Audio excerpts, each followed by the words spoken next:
ఈ తెలంగాణ రాష్ట్రంలో శ్రీ యాదగిరిగుట్ట లక్ష్మీ నృసింహస్వామి వారి దేవస్థానం చాలా ప్రాచుర్యాన్ని పొందినటువంటి పరమ దీప్తమైనటువంటి దివ్య క్షేత్రం.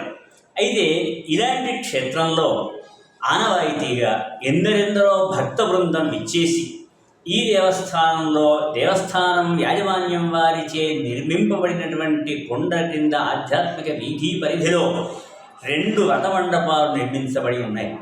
ఇతడ ఒక్కొక్క హాల్లో 250 మంది దంపతులు కూర్చొని వ్రతాలు చేసుకునే పద్ధతిలో ఏర్పాటు చేశారు.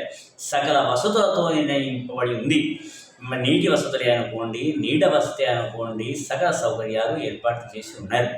పైగా అక్టోబర్ 22 నుంచి నవంబర్ 20 వరకు కార్తీక మాసం పరమ పవిత్రమైనటువంటి పుణ్య దినములు, పర్వదినములు. అందులో భాగంగా ఈసారి అక్టోబర్ 22 నాడు స్వాతి నక్షత్రం బుధవారంతో ప్రారంభమైంది కార్తీక మాసం. రేపు నవంబర్ 5 పౌర్ణిమ, కార్తీక పౌర్ణిమ బుధవారం, రేపు పరమపర్వదినం.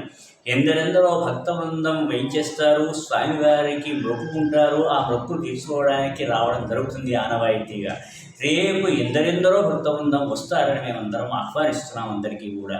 పైగా మరొక విశిష్టమైన ప్రత్యేకత ఏమిటంటే ఈ కార్తీక మాసంలో 3వ బుధవారం రేపు. మరొకటి ఈ నెలలో అంటే అరుదు ఇలా రావటం, 2 స్వామివారి స్వాతి నక్షత్రోత్సవాలు ఒకే కార్తీక మాసంలో రావడం మహాభాగ్యంగా మనం భావించవచ్చు.